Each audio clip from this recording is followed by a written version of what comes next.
정말 죄송합니다. 그 반점이 왜 거기 있지? 2018년 12월 폭설이 쏟아지던 저녁. 언덕길을 달리던 배달 오토바이가 눈길에 미끄러졌습니다.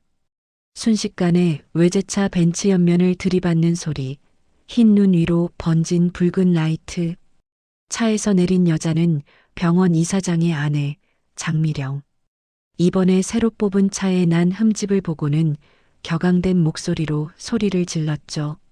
그런데 고개 숙여 사죄하던 청년의 목 뒤에서 옅은 푸른 자국이 보였습니다.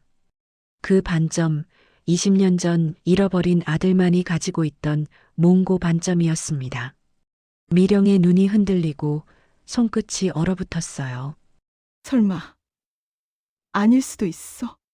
하지만 그날 밤 그녀의 휴대폰 속 오래된 사진이 떨리는 손끝에 다시 떠올랐습니다. 그 아이 정말 우연이었을까요?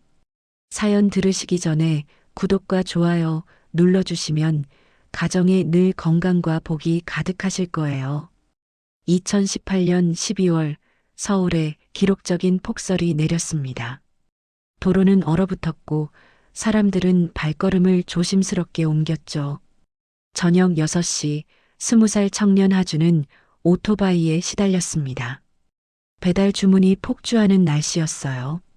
손가락은 이미 감각을 잃었고 무릎은 추위에 덜덜 떨렸습니다.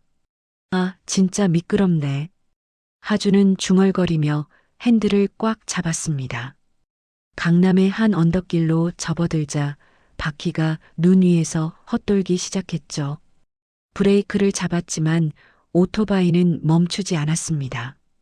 옆으로 미끄러지던 오토바이는 그대로 검은색 벤츠의 옆문을 긁으며 넘어졌어요. 쿵! 둔탁한 소리와 함께 하준의 몸이 눈밭에 나뒹굴었습니다. 배달 가방에서 음식이 쏟아져 나왔죠. 김치찌개 국물이 하얀 눈 위로 붉게 번졌습니다. 이런 미친. 벤츠에서 내린 여자의 목소리가 날카롭게 울렸습니다. 모피 코트를 입은 49세 여성, 미령이었죠. 그녀는 차문에 난 깊은 흠집을 보며 얼굴이 불그락푸르락 변했습니다. 새 차인데 이게 얼마짜리인 줄 알아요? 어떻게 책임질 거예요? 하주는 비틀거리며 일어섰습니다. 무릎에서 피가 흘렀지만 고개를 깊이 숙였죠. 죄송합니다. 정말 죄송합니다. 미령은 하준의 초라한 모습을 위아래로 훑어봤습니다.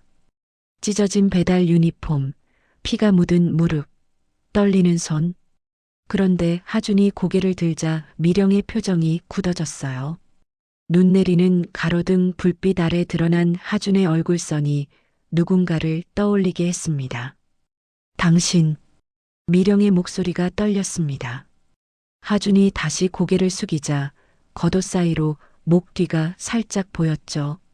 거기엔 큰 몽고 반점이 흐릿하게 드러났습니다. 미령의 눈동자가 크게 떨렸어요. 20년 전 제주도에서 잃어버린 아들. 쌍둥이 중 아들만 목 뒤에 있던 그 특별한 반점. 미령의 머릿속이 하얗게 변했습니다. 아니야, 설마. 그녀는 한 발짝 뒤로 물러섰습니다. 하주는 계속 사과를 했죠. 보험 처리하겠습니다. 제가 다 물어드릴게요. 연락처 주시면. 미령은 하준의 말을 듣지 못했습니다. 그녀의 시선은 하준의 목 뒤에 고정되어 있었어요. 손이 미세하게 떨렸죠. 병원에 가야겠네요. 당신 다쳤잖아요. 아니에요, 괜찮습니다. 그냥 찰과상이라. 안 돼요. 제 남편이 의사예요. 서울의 한 종합병원 이사장이죠. 거기로 가요. 미령은 거의 명령조로 말했습니다. 하주는 당황했지만 거부할 수 없었어요. 미령이 운전기사를 불러 하준을 차에 태웠습니다. 차 안에서 미령은 계속 백미러로 하준을 훔쳐봤습니다. 그의 옆모습, 콧날의 각도, 입술의 모양. 모든 게 낯설면서도 익숙했죠. 하준은 불편하게 몸을 움직였습니다. 저 정말 괜찮은데요. 조용히 있어요. 미령의 목소리는 차가웠지만 손은 계속 떨렸습니다. 그녀는 핸드백에서 휴대폰을 꺼냈어요. 바탕화면을 켜자 오래된 사진 하나가 떴습니다. 1998년 제주도에서 찍은 쌍둥이 돌 사진이었죠. 병원에 도착하자 미령은 하준을 응급실로 데려갔습니다. 의료진이 하준을 검사하는 동안 미령은 복도를 서성였어요. 그녀의 머릿속엔 20년 전 그날이 계속 떠올랐습니다. 제주도 호텔 정원, 딸 보나의 기저귀를 갈던 잠깐의 순간, 유모차에서 사라진 아들, 경찰 수사, 전국 수배, 그리고 끝없는 기다림. 미령은 벽에 기대어 눈을 감았습니다. 이사장님, 사모님, 환자분 검사 끝났습니다. 간호사의 목소리에 미령이 고개를 들었습니다. 응급실 침대에 누운 하준이 보였죠. 무릎에 붕대를 감고 있었지만 별 이상은 없어 보였습니다. 과거 병력이 있나요? 네, 2년 전에 오토바이 사고로 발목인대 치료받은 기록이 있네요. 가족 연락처는 없네요. 보육원 출신이라고 되어 있습니다. 미령의 심장이 쿵 떨어졌습니다. 보육원 출신, 나이도 비슷했어요. 하지만 이름은 달랐죠. 윤하준. 자신의 아들 이름은 장준호였습니다. 저, 이제 가도 되나요? 하준이 조심스럽게 물었습니다. 미령은 그를 바라봤어요. 순한 눈매, 겁먹은 표정. 20년 동안 꿈꿔온 아들의 모습과는 달랐지만 왜인지 가슴이 아팠습니다. 차비 드릴게요. 그리고 차 수리비는 나중에 연락하죠. 미령은 지갑에서 현금을 꺼냈습니다. 하준은 고개를 저었어요. 아니에요. 제가 잘못한 거잖아요. 꼭 연락드릴게요. 하준이 절뚝거리며 응급실을 나가는 뒷모습을 보며 미령은 다시 휴대폰을 꺼냈습니다. 화면 속 쌍둥이 사진을 손가락으로 확대했죠. 아들의 목 뒤가 살짝 보이는 각도였어요. 거기엔 분명 큰 몽고 반점이 있었습니다. 미령의 손이 다시 떨리기 시작했습니다. 그녀는 복도 의자에 주저앉았어요. 간호사가 걱정스럽게 다가왔지만 미령은 손을 들어 괜찮다는 신호를 보냈죠. 우연일까? 아니면 그녀는 중얼거렸습니다. 20년 만에 찾아온 이상한 예감이 온몸을 감쌌어요. 미령은 남편에게 전화를 걸었습니다. 여보, 지금 병원이야. 아니, 나는 괜찮은데. 이상한 일이 있었어. 지금 당장 와줄 수 있어? 전화를 끊고 미령은 다시 사진을 봤습니다. 쌍둥이가 환하게 웃고 있는 돌잔치 사진. 그날 이후로 아들의 빈자리는 한 번도 채워지지 않았죠. 딸 보나는 잘 자랐지만 미령의 가슴 한구석엔 늘 구멍이 있었습니다. 밖에는 여전히 눈이 내리고 있었습니다. 하준이 탔던 오토바이가 견인되어 가는 모습이 창밖으로 보였어요. 미령은 창문에 비친 자신의 얼굴을 봤습니다. 20년 동안 늙어버린 얼굴이었죠. 그때 남편 도연이 급하게 걸어왔습니다. 52세의 외과 의사이자 병원 이사장인 그는 아내의 창백한 얼굴을 보고 놀랐어요. 무슨 일이야? 다친 거야? 아니, 그게 아니라. 미령은 떨리는 목소리로 오늘 있었던 일을 설명했습니다. 도연의 표정이 점점 굳어졌죠. 그 청년 이름이 뭐라고? 윤하준. 20살이래. 보육원 출신이고. 도연은 잠시 생각에 잠겼습니다. 그리고 아내의 어깨를 잡았어요. 미령아, 너무 성급하게 생각하지 마. 몽고 반점은 흔해. 그리고 이름도 다르잖아. 알아. 하지만 그의 얼굴을 봤어야 했어. 뭔가 있어. 미령의 눈에 눈물이 고였습니다. 도연은 아내를 안아줬어요. 병원 복도를 지나가는 사람들이 그들을 쳐다봤지만 신경 쓰지 않았죠. 그날 밤 미령은 잠을 이룰 수 없었습니다. 침대에 누워 천장을 바라보며 하준의 얼굴을 떠올렸어요. 그리고 결심했습니다. 진실을 확인해야겠다고. 아무리 작은 가능성이라도 놓칠 수 없었죠. 미령은 조용히 일어나 서재로 갔습니다. 책상 서랍에서 오래된 파일을 꺼냈어요. 20년 동안 모아온 실종 관련 서류들이었죠. 그 속에서 쌍둥이 아들의 신체 특징을 적은 종이를 찾았습니다. 목 뒤 큰 몽고 반점, 오른쪽 귀 뒤 작은 점, 왼손 새끼손가락 휜 정도. 미령은 종이를 들고 창밖을 봤습니다. 눈은 그쳤지만 거리는 하얗게 덮여 있었어요. 어딘가에서 하준도 이 눈을 보고 있을까요? 미령은 휴대폰을 다시 켰습니다. 바탕화면의 쌍둥이 사진이 그녀를 바라보고 있었죠. 손가락이 떨렸지만 미령은 사진을 확대했습니다. 아들의 목 뒤를 더 자세히 보려고 했어요. 하지만 각도 때문에 완전히 보이지는 않았죠. 그래도 분명 거기 있었습니다. 그 특별한 반점이 우연일까, 신호일까? 미령은 다시 한번 중얼거렸습니다. 다음 날 아침, 서울의 한 종합병원 이사장실에 도연이 들어섰습니다. 아내 미령은 이미 소파에 앉아 있었죠. 눈밑이 퀴퀴하게 들어가 있는 걸 보니 밤새 잠을 못 잔 게 분명했습니다. 여보, 그 청년 기록 좀 다시 봐줄 수 있어? 미령의 목소리는 간절했습니다. 도연은 한숨을 쉬며 컴퓨터를 켰어요. 병원 데이터베이스에 접속해 윤아준의 의료 기록을 불러왔습니다.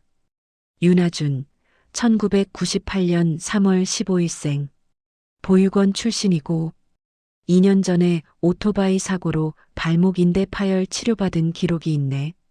도연은 화면을 스크롤하며 계속 읽었습니다.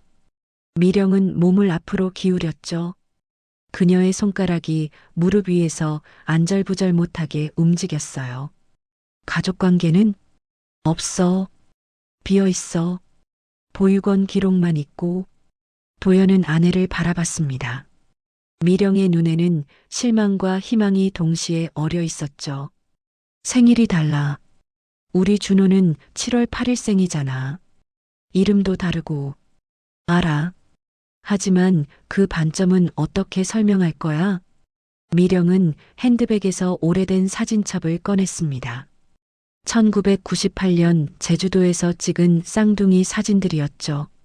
그녀는 한 장을 집어들었어요. 아들 준호가 엎드려 있는 사진이었는데 목 뒤에 큰 몽고 반점이 선명하게 보였습니다. 이거 봐. 똑같은 위치야. 크기도 비슷하고. 도연은 사진을 자세히 들여다봤습니다. 확실히 어제 본 하준의 반점과 닮아 있었어요. 하지만 그는 고개를 저었습니다. 몽고 반점은 흔해. 특히 아시아 아이들한테는 우연의 일치일 수도 있어. 그때 노크 소리가 들렸습니다. 비서실장 정우가 들어왔죠. 이사장님, 어제 응급실에 왔던 환자분이 퇴원 수속하러 오셨습니다. 미령이 벌떡 일어났습니다. 도연은 아내의 팔을 잡았어요.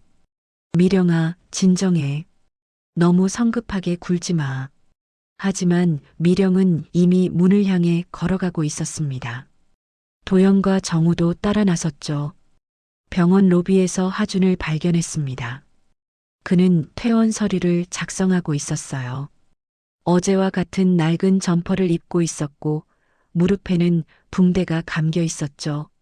미령이 다가가자 하준이 고개를 들었습니다. 아, 어제 정말 죄송합니다. 차 수리비는 꼭. 괜찮아요. 그보다 몸은 어때요? 미령의 목소리는 떨렸습니다. 하준은 어색하게 웃었어요. 네, 별거 아니에요. 이 정도는 자주 다쳐서. 하준이 고개를 숙이자 다시 목 뒤가 살짝 보였습니다. 미령의 시선이 그곳에 고정되었죠. 칼라 사이로 보이는 흐릿한 반점. 20년의 세월이 지나 많이 옅어졌지만 분명 거기 있었어요. 학생이에요? 도연이 물었습니다. 하주는 고개를 저었어요. 아니요, 일하고 있습니다. 배달 일이요. 나이가 20살입니다. 미령의 가슴이 쿵 떨어졌습니다. 나이가 맞았어요. 준호가 살아있다면 딱 그 나이였죠. 부모님은? 도연의 질문에 하준의 표정이 어두워졌습니다. 없습니다. 보육원에서 자랐어요. 침묵이 흘렀습니다. 미령은 입술을 깨물었어요. 물어보고 싶은 게 너무 많았지만 아무 말도 할 수 없었죠. 그런데 왜 배달 일을 하세요? 젊은데. 정우가 조심스럽게 물었습니다. 하주는 쑥스럽게 웃었어요. 의대 가고 싶어서요. 돈을 모아야 해서. 학원비도 필요하고. 도연이 놀란 표정을 지었습니다. 의대 지망생이라니. 그는 하준을 다시 봤어요. 초라한 행색이지만 눈빛은 맑고 단정했죠. 의사가 되고 싶은 이유가 있나요? 어릴 때 많이 아팠어요. 그때 의사 선생님들이 저를 살려주셨죠. 저도 그런 사람이 되고 싶습니다. 하준의 대답은 진솔했습니다. 미령은 가슴이 먹먹해졌어요. 이 아이가 정말 자신의 아들이라면 20년 동안 얼마나 힘들게 살았을까요? 오토바이는 어떻게 됐어요? 견인됐어요. 수리비가 좀 많이 나올 것 같아요. 하준의 목소리가 작아졌습니다. 그는 주머니에서 구겨진 종이를 꺼냈어요. 배달 회사에서 보낸 수리비 청구서였죠. 300만 원이나 나왔네요. 정우가 금액을 보고 놀랐습니다. 하준은 고개를 숙였어요. 제가 미끄러진 거니까 제가 내야죠.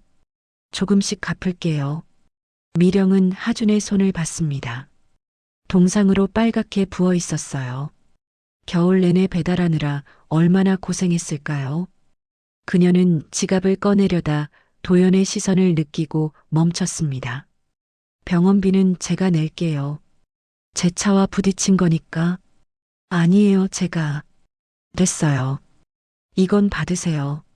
미령은 봉투를 하준에게 건넸습니다. 하준은 당황했어요. 이건 너무 많아요. 병원비만. 교통비예요. 그리고 혹시 연락처 좀 알려줄 수 있어요? 하준은 망설였습니다. 하지만 미령의 간절한 눈빛을 보고 휴대폰 번호를 불러줬어요. 미령은 떨리는 손으로 번호를 저장했죠. 감사합니다. 정말 감사합니다. 하준은 인사를 하고 절뚝거리며 병원을 나갔습니다. 미령은 유리문 너머로 사라지는 그의 뒷모습을 바라봤어요. 추운 날씨에 얇은 점퍼만 입고 걸어가는 모습이 너무나 안쓰러웠죠. 여보, 저 아이. 알아. 나도 느꼈어. 도연이 아내의 어깨를 감쌌습니다. 정우는 조용히 자리를 피했어요. 뭔가 있어. 분명 뭔가 있어. 미령의 목소리가 떨렸습니다. 도연은 아내를 이사장실로 데려갔어요. 미령은 소파에 주저앉았죠. 정우야, 그 청년의 보육원 기록 좀 찾아봐 줄 수 있나? 도연이 비서실장에게 지시했습니다. 정우는 고개를 끄덕이고 나갔어요. 1시간 후 정우가 서류를 들고 돌아왔습니다. 서울시립보육원 출신이네요. 1998년 8월에 입소했다고 되어 있습니다. 미령이 고개를 들었습니다. 1998년 8월. 준호가 사라진 게 7월이었죠. 시기가 맞았어요. 입소 경위는 기록이 없습니다. 그냥 영하 6일로만 되어 있어요. 도연은 서류를 자세히 살펴봤습니다. 신체 특징란에 뭔가 적혀 있었어요. 목 뒤 몽고 반점. 적혀 있네. 미령이 서류를 빼앗듯 가져갔습니다. 떨리는 손가락으로 그 부분을 짚었죠. 목 뒤 큰 몽고 반점, 연령에 따라 옅어짐 예상. 정확히 적혀 있었습니다. 미령의 눈에서 눈물이 흘렀어요. 이 아이야. 이 아이가 우리 준호야. 미령아, 아직 확실하지 않아. 이름도 다르고 생일도. 그런 건 바꿀 수 있잖아. 누군가 일부러 바꾼 거야. 미령의 목소리가 높아졌습니다. 도연은 아내를 진정시키려 했어요. 그래도 섣불리 판단하면 안 돼. 그 청년한테도 상처가 될 수 있어. 그럼 어떻게 하자는 거야? 차근차근 확인해 보자. 정우야, 이 청년에 대해 좀 더 자세히 알아봐 줄 수 있나? 정우가 고개를 끄덕였습니다. 미령은 창밖을 바라봤어요. 하준이 걸어간 방향이었죠.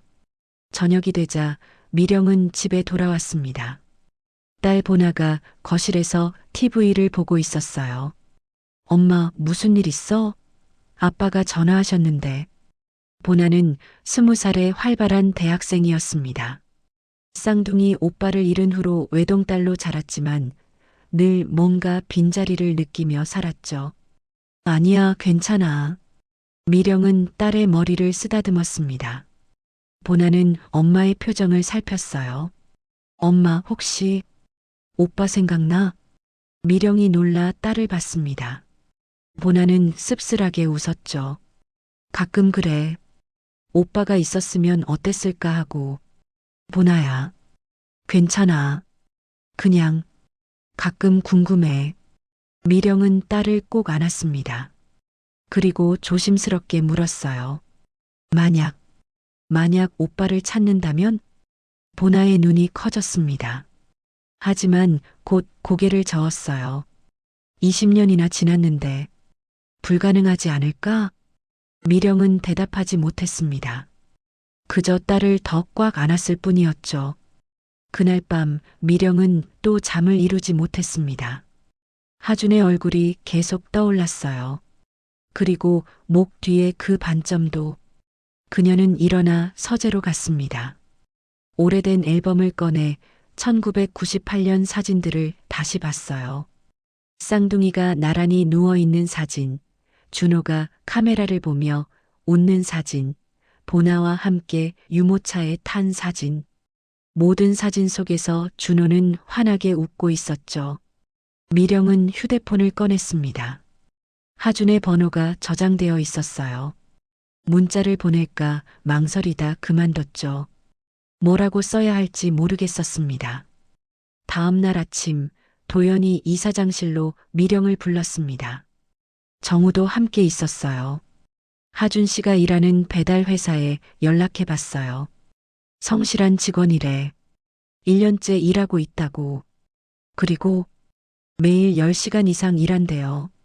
의대 준비한다고 새벽에는 독서실 다니고. 미령의 가슴이 아팠습니다. 얼마나 힘들게 살고 있는 걸까요? 보육원에도 연락해 봤습니다. 원장님이 하준 씨를 잘 아신대요. 착하고 성실한 아이라고. 만나볼 수 있을까? 그건 조심스럽게 접근해야 할 것 같아요.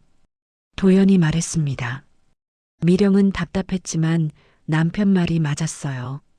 섣불리 나섰다가 하준에게 상처를 줄 수도 있었죠. 그때 미령의 휴대폰이 울렸습니다. 모르는 번호였어요. 여보세요? 어제 사고 난 윤하준입니다. 혹시 지갑을 병원에 두고 가신 것 같아서요. 미령의 심장이 빠르게 뛰었습니다. 하준의 목소리였어요. 정말요? 어디서 찾았어요? 응급실 의자 밑에 있었어요. 제가 찾으러 갔다가 봤습니다. 고마워요. 어디서 만날까요? 잠시 침묵이 흘렀습니다. 하준이 망설이는 게 느껴졌어요. 제가 병원으로 가져다 드릴게요. 오후에 시간 되세요? 그래요. 고마워요. 전화를 끊고 미령은 도연을 봤습니다. 남편도 대화를 들었는지 고개를 끄덕였어요. 기회야. 자연스럽게 만날 수 있어. 미령은 가슴이 두근거렸습니다. 다시 하준을 만날 수 있었어요. 이번엔 좀 더 자세히 볼 수 있을 거였죠. 오후 3시 하준이 병원 로비에 나타났습니다. 손에는 미령의 지갑이 들려 있었어요. 미령은 그를 맞으러 나갔죠. 정말 고마워요. 아니에요.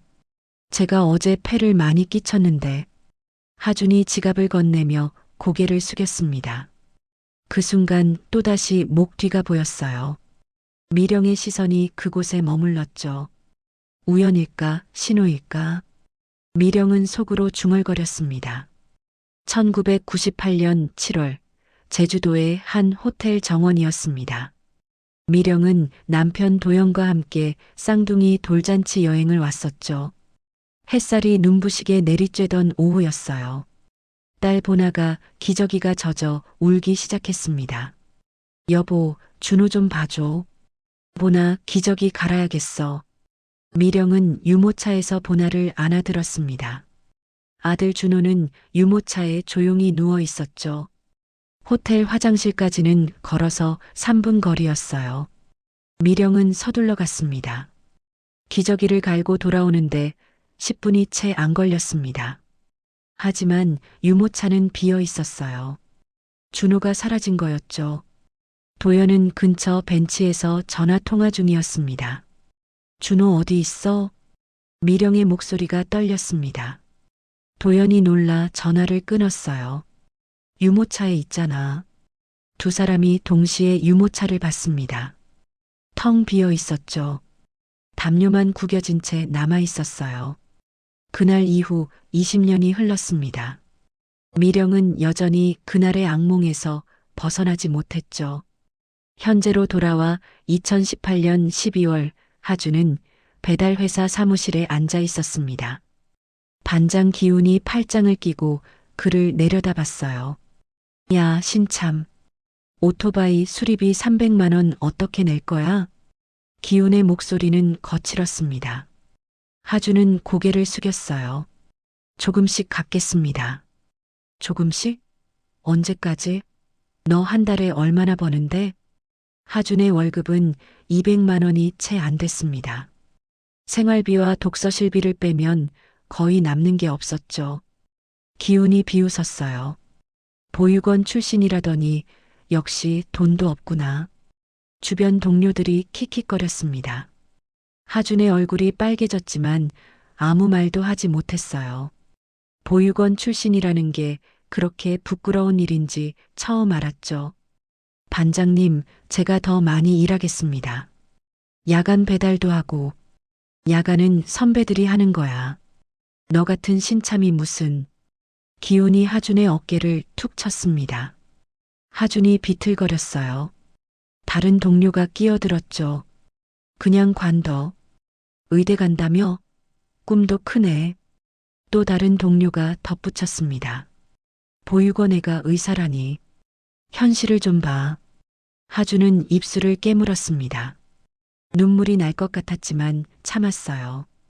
그는 조용히 일어났죠. 오늘 배달 나가겠습니다. 오토바이도 없는데 뭘로? 자전거로 하겠습니다. 동료들이 웃음을 터뜨렸습니다. 겨울에 자전거 배달이라니. 하준은 묵묵히 배달 가방을 메고 나갔어요. 밖은 여전히 춥고 눈이 쌓여 있었습니다. 하준은 낡은 자전거에 올라탔죠. 페달을 밟는데 무릎이 욱신거렸어요. 어제 사고로 다친 곳이었습니다. 첫 배달지는 언덕 위 아파트였습니다. 자전거로 오르기엔 너무 가팔랐죠. 하준은 자전거를 끌고 걸어 올라갔어요. 배달 가방이 어깨를 짓눌렀습니다. 음식 늦었네요. 고객이 불평했습니다. 하준은 고개를 숙였어요. 죄송합니다. 이거 다 식었잖아요. 환불해 주세요. 하준의 가슴이 철렁 내려앉았습니다. 환불하면 그의 월급에서 빠질 거였어요. 하지만 어쩔 수 없었죠. 네, 처리해 드리겠습니다. 하루 종일 자전거로 배달을 했습니다. 손가락은 얼어서 감각이 없었고 발가락도 마찬가지였어요. 그래도 하준은 계속 페달을 밟았죠. 의대에 가야 한다는 꿈이 그를 버티게 했습니다. 저녁 8시 하준은 회사로 돌아왔습니다. 기훈이 그를 기다리고 있었어요. 오늘 환불 2건이나 났더라. 너 월급에서 빼야겠다. 네. 그리고 내일부터 아침 6시에 나와. 청소부터 해. 하준은 고개를 끄덕였습니다. 반항할 힘도 없었어요. 그는 집으로 향했죠. 보육원 근처의 작은 고시원이었습니다. 방은 겨우 2평 남짓했습니다. 책상과 침대가 전부였어요. 하주는 침대에 쓰러지듯 누웠죠. 천장을 바라보며 생각했습니다. 언제까지 이렇게 살아야 할까요? 휴대폰이 울렸습니다. 보육원 원장 세란이었어요. 하준아, 밥은 먹었니? 네, 원장님. 사실 하루 종일 아무것도 못 먹었지만 하주는 거짓말을 했습니다. 원장님을 걱정시키고 싶지 않았어요. 수리비 때문에 힘들지? 내가 좀 도와줄까? 아니에요. 제가 해결할게요. 세라는 한숨을 쉬었습니다. 하준이 얼마나 힘든지 알고 있었죠. 하준아, 너는 버려진 게 아니야. 누군가의 사정으로 놓여진 거야. 원장님이 늘 하는 말이었습니다. 하지만 하준은 믿을 수 없었어요. 버려진 게 아니라면 왜 20년 동안 아무도 찾지 않았을까요? 전화를 끊고 하준은 책상에 앉았습니다. 의대 기출문제집을 펼쳤죠. 눈이 침침했지만 공부해야 했어요. 이것만이 그의 유일한 희망이었습니다. 한편 미령의 집에서는 가족회의가 열리고 있었습니다. 도연이 진지한 표정으로 말했어요. 미령아, 너무 성급하게 굴지 마. 그 청년이 준호가 아닐 수도 있어. 하지만 몽고 반점은 많은 아이들이 가지고 있어. 그것만으로는 부족해. 미령은 답답했습니다. 가슴이 말하는데 왜 믿지 못하는 걸까요? 그녀는 서재로 들어갔어요. 책상 서랍에서 낡은 메모장을 꺼냈죠. 펜을 들고 한 문장을 적었습니다. 목 뒤 몽고 반점, 1998년 사진은 가려져 있음. 미령은 다시 사진첩을 펼쳤습니다. 준호의 사진을 하나하나 살펴봤어요. 대부분 정면이나 옆모습이었죠. 목 뒤가 완전히 보이는 사진은 단 한 장뿐이었습니다. 그 사진 속 몽고 반점은 크고 진했습니다. 특이한 모양이었어요. 마치 나비가 날개를 편 것 같았죠. 하준의 반점도 비슷한 모양이었습니다. 미령은 휴대폰을 꺼냈습니다. 하준의 번호를 보며 망설였어요. 전화를 걸고 싶었지만 뭐라고 말해야 할지 몰랐죠. 그때 딸 보나가 들어왔습니다. 엄마, 뭐해? 아니야, 그냥. 보나는 엄마의 표정을 살폈습니다. 뭔가 숨기는 게 있는 것 같았어요. 엄마, 혹시 그 배달 청년 때문이야? 미령이 놀라 딸을 봤습니다.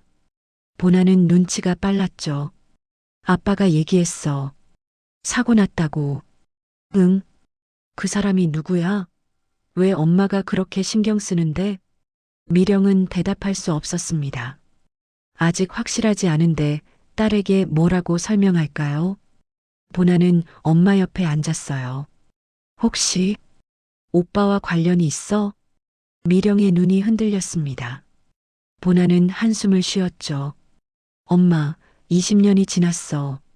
이제 그만하라고? 내 오빠인데? 나도 오빠가 보고 싶어. 하지만 폴스 호프는 더 아파. 보나의 말이 맞았습니다. 하지만 미령은 포기할 수 없었어요. 이번엔 정말 준호일 것 같았죠. 다음 날 아침 하주는 6시에 배달 회사에 도착했습니다. 사무실은 텅 비어 있었어요. 그는 빗자루를 들고 청소를 시작했죠. 바닥을 쓸고 쓰레기를 치우는 동안 눈물이 났습니다. 이게 그의 현실이었어요. 의대를 꿈꾸는 보육원 출신 청년의 초라한 현실. 그때 누군가 들어왔습니다. 기훈이었어요. 일찍 나왔네. 착하긴. 기훈은 하준을 보며 코웃음 쳤습니다. 하준은 묵묵히 청소를 계속했죠. 근데 너 정말 부모 없어? 하준의 손이 멈췄습니다. 기훈이 계속 말했어요. 불쌍하긴 하다. 버려진 거지? 하준은 빗자루를 꽉 쥐었습니다. 손가락 마디가 하얗게 변했어요. 하지만 참았죠. 여기서 싸우면 일자리를 잃을 테니까요. 미령은 그 시각 서재에서 밤을 새웠습니다. 메모장에는 이런 문장이 적혀 있었어요.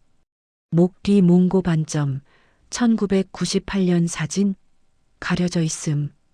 그녀는 이 단서를 붙잡고 놓지 못했습니다. 미령은 서재 깊숙한 곳에서 낡은 수첩을 꺼냈습니다. 거기엔 사교 모임 친구 서정의 이름이 빨간 펜으로 동그라미 쳐져 있었죠. 사실 미령은 1년 전부터 서정을 의심하고 있었습니다. 딸 보나를 은근히 괴롭히는 서정의 행동이 단순한 질투가 아니라는 걸 느꼈어요. 기봉 씨, 장미령입니다. 추가 의뢰가 있어서요. 미령은 심부름센터 사장 기봉에게 전화를 걸었습니다. 기봉은 55세의 베테랑 탐정이었죠. 겉으로는 평범한 심부름센터지만 실제로는 각종 조사를 전문으로 했습니다. 무엇을 조사해 드릴까요? 최서정 씨의 1998년 동선이 필요해요. 특히 6월부터 8월까지요. 기봉은 잠시 침묵했습니다. 그는 이미 서정에 대한 기본 조사를 진행 중이었거든요. 제주도 왕복 기록, 현금 인출 내역, 그리고 혹시 그 당시 심부름센터 의뢰 기록도 찾아볼 수 있을까요? 20년 전 기록이라 쉽지 않겠지만 백업 서버를 뒤져보겠습니다. 미령은 전화를 끊고 병원으로 향했습니다. 비서실장 정우를 만나야 했어요. 정우는 44세의 유능한 직원으로 도연의 오른팔이었죠. 정우 씨, 부탁이 있어요. 정우는 미령을 보고 바로 알아챘습니다. 뭔가 중요한 일이 있다는 걸요. 병원의 옛 기록들, 특히 1998년 여름분만 기록이나 영화 관련 특이사항을 찾아줄 수 있나요? 개인정보보호법 때문에 제한이 있지만 합법적인 범위에서 최대한 찾아보겠습니다. 정우는 컴퓨터를 켰습니다. 오래된 데이터베이스에 접속하기 시작했죠. 미령은 그의 옆에서 초조하게 기다렸어요. 특별히 찾는 게 있으신가요? 목 뒤에 큰 몽고 반점이 있는 남자 아기요. 1998년 7월생이거나 아니면 8월에 입원했거나. 정우의 손가락이 키보드 위를 빠르게 움직였습니다. 화면에 수많은 기록들이 스쳐 지나갔어요. 그 시각 기봉은 어두운 창고에서 먼지 쌓인 박스들을 뒤지고 있었습니다. 20년 전 백업 하드디스크를 찾는 중이었죠. 손전등을 비추며 라벨을 하나하나 확인했어요. 1998년. 여기 있군. 낡은 하드디스크를 조심스럽게 꺼냈습니다. 사무실로 돌아와 구형 컴퓨터에 연결했죠. 화면에 옛날 파일들이 떴어요. 아기 이동, 유모차 회수. 기봉의 눈이 커졌습니다. 1998년 7월 말 특이한 의뢰가 있었어요. 의뢰인 이름은 가명이었지만 계좌번호가 남아 있었죠. 한편 서정은 자택에서 불안하게 서성이고 있었습니다. 미령이 최근 자신을 피하는 걸 느꼈어요. 뭔가 조사하는 것 같은 불길한 예감이 들었죠. 설마 20년이나 지났는데. 서정은 서랍을 열었습니다. 깊숙한 곳에 숨겨둔 오래된 통장이 있었어요. 1998년 여름 대량의 현금을 인출한 기록이 그대로 남아 있었죠. 미령의 휴대폰이 울렸습니다. 기봉이었어요. 사모님, 흥미로운 걸 발견했습니다. 1998년 7월 제주에서 서울로 아기를 이동시키는 의뢰가 있었어요. 미령의 심장이 빠르게 뛰기 시작했습니다. 의뢰인은 누구죠? 가명을 썼지만 계좌를 추적해보니 최서정 씨와 연결되는 계좌입니다. 미령은 다리에 힘이 풀렸습니다. 벽에 기대어 겨우 서 있었어요. 20년 동안 가장 가까운 친구라고 믿었던 사람이 범인일 수 있다니. 더 있습니다. 서정 씨가 그해 6월부터 7월 사이 제주를 3번 왕복했어요. 그리고 매번 큰돈을 현금으로 인출했죠. 정우도 뭔가를 발견했습니다. 병원 기록을 뒤지던 중이었어요. 사모님, 여기 특이한 기록이 있네요. 1998년 8월 초 영아 한 명이 응급실에 왔었습니다. 보호자 없이 익명으로 맡겨졌다고 되어 있어요. 신체 특징은 목 뒤 큰 몽고 반점 적혀 있습니다. 미령의 눈에서 눈물이 흘렀습니다. 퍼즐 조각들이 맞춰지고 있었어요. 하지만 아직 확실한 증거는 부족했죠. 기봉이 계속 보고했습니다. 통화 기록도 복구 중입니다. 완전하진 않지만 일부 음성 파일이 남아있을 수도 있어요.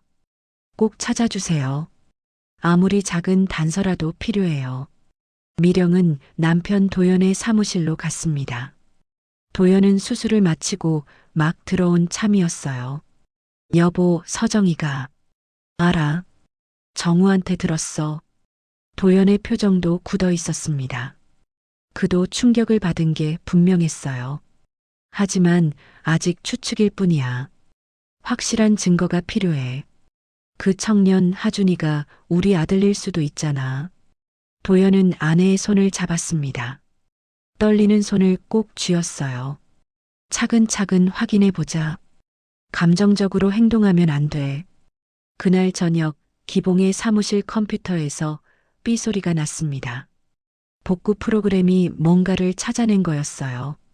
오래된 음성 파일 하나가 화면에 떴죠. 재생 버튼을 눌렀습니다.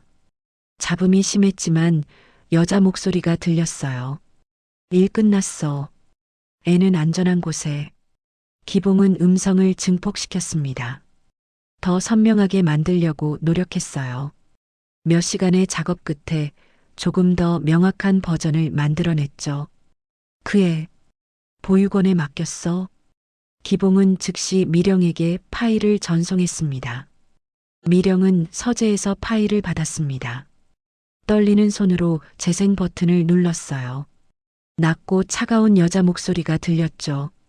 서정의 목소리와 비슷했지만 확신할 수는 없었습니다.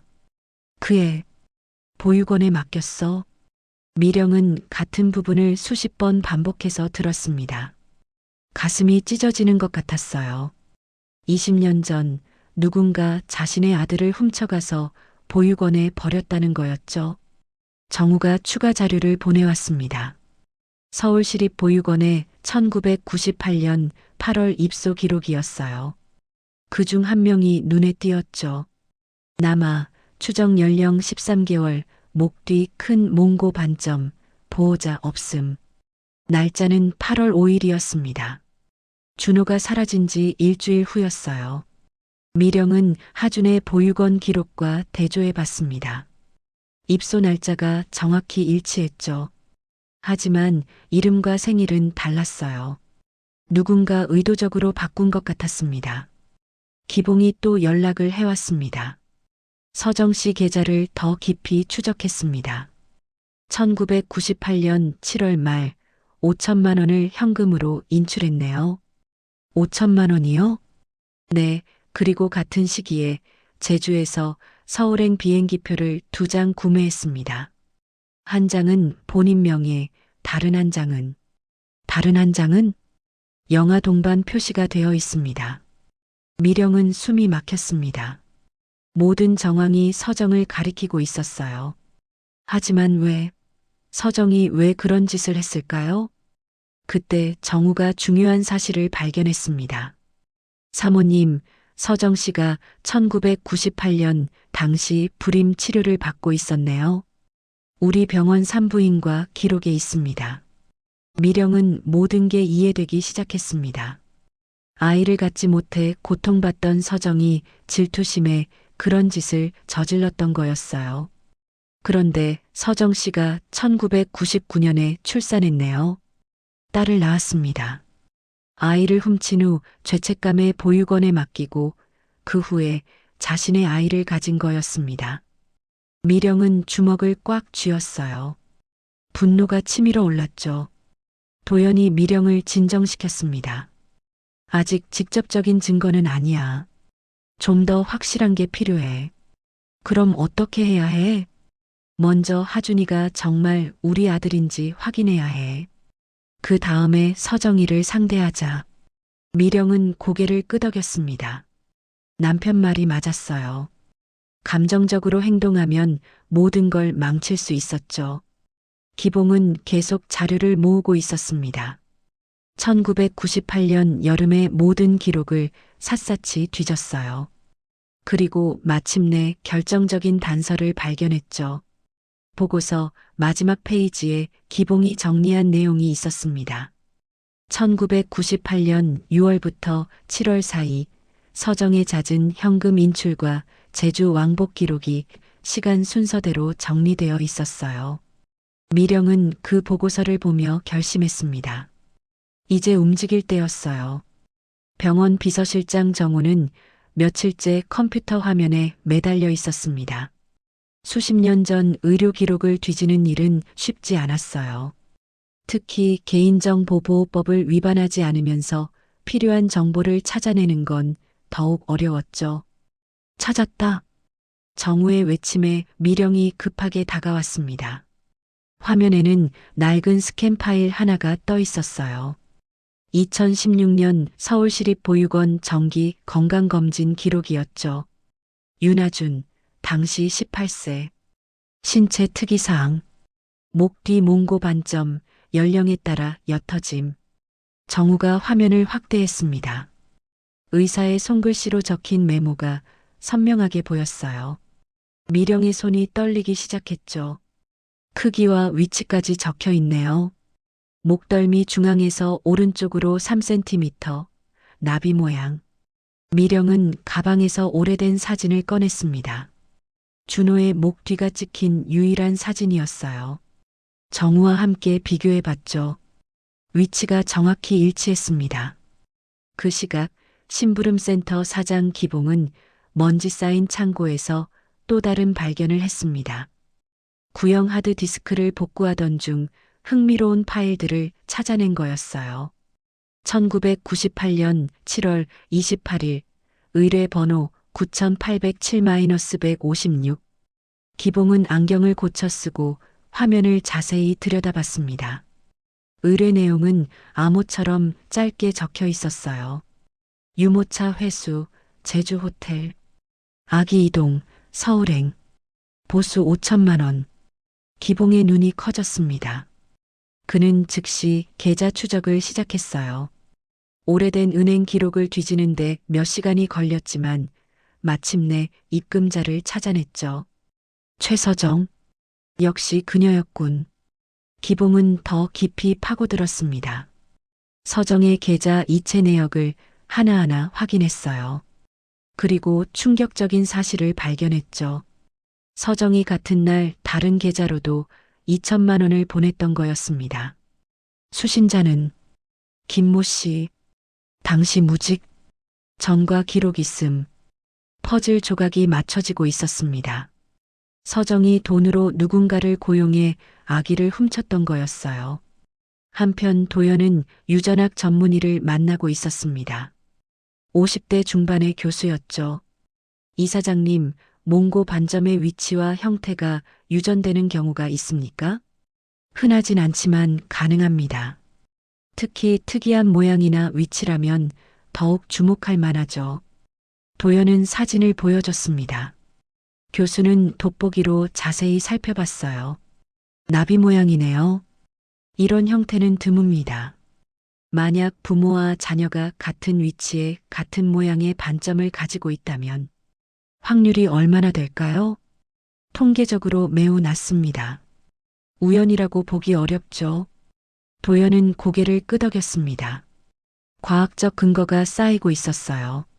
미령의 집에서는 딸 보나가 엄마의 서재를 서성이고 있었습니다. 며칠째 엄마가 뭔가에 몰두하는 걸 봤어요. 책상 위에는 사진과 서류들이 어지럽게 널려 있었죠. 엄마, 대체 뭘 하고 있는 거야? 미령은 딸을 보며 망설였습니다. 아직 확실하지 않은데 말해도 될까요? 하지만 보나의 진지한 눈빛을 보고 결심했어요. 보나야, 혹시 혹시 오빠를 찾을 수 있다면? 보나의 얼굴이 굳었습니다. 그녀는 의자에 털썩 주저앉았어요. 엄마, 또 그 얘기야? 20년이 지났어. 아니야, 이번엔 달라. 정말 단서를 찾았어. 미령은 딸에게 지금까지의 일을 설명했습니다. 사고, 몽고 반점, 보육원 기록, 그리고 서정의 의심스러운 행적까지. 보나는 점점 눈이 커졌어요. 서정 이모가 말도 안 돼. 나도 믿고 싶지 않아. 하지만 증거들이. 보나는 갑자기 뭔가 떠오른 듯 말했습니다. 엄마, 나 어릴 때 서정 이모가 이상한 말 한 적 있어. 무슨 말? 내가 오빠 자리까지 차지했다고. 욕심쟁이라고. 미령의 가슴이 철렁 내려앉았습니다. 서정이 그런 말을 했다니. 보나가 계속 말했어요. 그때는 그냥 질투하는 줄 알았는데 혹시 오빠를. 보나의 말을 삼켰습니다. 차마 끝까지 말할 수 없었어요. 정우가 추가 자료를 보내왔습니다. 하준의 초등학교 시절 건강 기록이었죠. 거기에도 몽고 반점에 대한 기록이 있었어요. 특이 반점으로 인한 논림 우려, 상담 필요. 미령의 마음이 아팠습니다. 아이가 반점 때문에 놀림을 받았다니. 그게 자신의 아들이라면 얼마나 마음이 아팠을까요? 기봉이 또 연락을 해왔습니다. 이번엔 음성 파일이었어요. 복구 작업을 더 진행했습니다. 더 선명한 버전을 만들었어요. 미령은 떨리는 손으로 재생 버튼을 눌렀습니다. 잡음 사이로 여자 목소리가 들렸어요. 일 끝났어. 애는 보육원에 맡겼어. 이제 잊어. 목소리의 주인이 누군지는 확실하지 않았지만 억양과 말투가 서정과 비슷했습니다. 미령은 주먹을 꽉 쥐었어요. 도연이 집에 돌아왔습니다. 그의 표정도 심각했죠. 미령아, 이제 결정해야 해. 뭘? 하준에게 직접 확인하는 거야. DNA 검사를 해보자고. 미령은 망설였습니다. 만약 아니라면 그 청년에게 헛된 희망을 주는 건 아닐까요? 하지만 더 이상 미룰 수 없어. 증거가 충분해. 도연이 아내의 손을 잡았습니다. 따뜻한 손이었어요. 무서워도 확인해야 해. 진실을 알아야 앞으로 나아갈 수 있어. 미령은 고개를 끄덕였습니다. 남편 말이 맞았어요. 이제는 확인할 때였죠. 그날 밤 미령은 하준의 번호를 들여다봤습니다. 내일 연락해야겠다고 생각했어요. 어떻게 말을 꺼낼지 고민이 됐지만 더는 피할 수 없었죠. 그때 기봉에게서 마지막 메시지가 왔습니다. 결정적 증거 하나 더 찾았습니다. 첨부된 파일을 열어보니 오래된 CCTV 화면 캡처였습니다. 화질은 좋지 않았지만 공항 모습이 보였어요. 1998년 8월 1일 김포공항. 화면 속에는 아기를 안은 여자가 있었습니다. 얼굴은 선글라스와 모자로 가려져 있었지만 체형과 걸음걸이가 서정과 닮았어요. 그리고 아기의 목 뒤에. 미령은 화면을 확대했습니다. 흐릿했지만 분명 큰 반점이 보였어요. 이제 확실해. 미령은 중얼거렸습니다. 모든 증거가 한 곳을 가리키고 있었어요. 하준이 자신의 아들이고 서정이 범인이라는 것을. 다음 날 아침이 밝았습니다. 미령은 일찍 일어나 거울 앞에 섰어요. 눈 밑에 다크서클이 짙었지만 눈빛은 단호했죠. 오늘이야. 그녀는 휴대폰을 들었습니다. 하준에게 메시지를 보냈어요. 하준 씨, 중요한 얘기가 있어요. 만날 수 있을까요? 답장은 금방 왔습니다. 네, 오후에 시간 됩니다. 미령은 깊게 숨을 들이쉬었습니다. 이제 진실과 마주할 시간이었어요. 정우가 마지막 보고를 했습니다. 그가 찾아낸 모든 기록을 정리한 파일이었죠. 하준의 보육원 입소일, 신체 특징, 건강 기록, 그리고 서정의 의심스러운 행적들, 모든 퍼즐 조각이 맞춰졌습니다. 이제 남은 건 최종 확인뿐이었어요. 미령은 파일을 보며 눈물을 흘렸습니다. 20년. 너무나 긴 시간이었죠. 하지만 이제 끝이 보였어요. 그녀는 기봉이 보낸 마지막 음성 파일을 다시 재생했습니다. 이번엔 더 선명하게 들렸어요. 그의 보육원에 맡겼다. 심부름센터 사장 기봉은 일주일 동안 잠을 제대로 못 잤습니다. 1998년 제주도 관련 자료를 찾느라 전국을 뒤지고 있었어요. 오늘은 제주의 한 낡은 여관을 찾아갔죠. 주인은 80대 할머니였습니다. 1998년 여름 숙박 장부요? 그때 것도 있긴 한데. 할머니가 먼지 쌓인 창고에서 낡은 장부를 꺼내왔습니다. 기봉은 조심스럽게 페이지를 넘겼어요. 7월 28일자에 익숙한 이름이 보였죠. 최서정, 1박. 영화 동반. 기봉의 눈이 번뜩였습니다. 서정이 아기와 함께 제주에 있었다는 확실한 증거였어요. 그는 즉시 사진을 찍어 미령에게 전송했습니다. 한편 공항 관계자를 통해 입수한 출입 기록도 도착했습니다.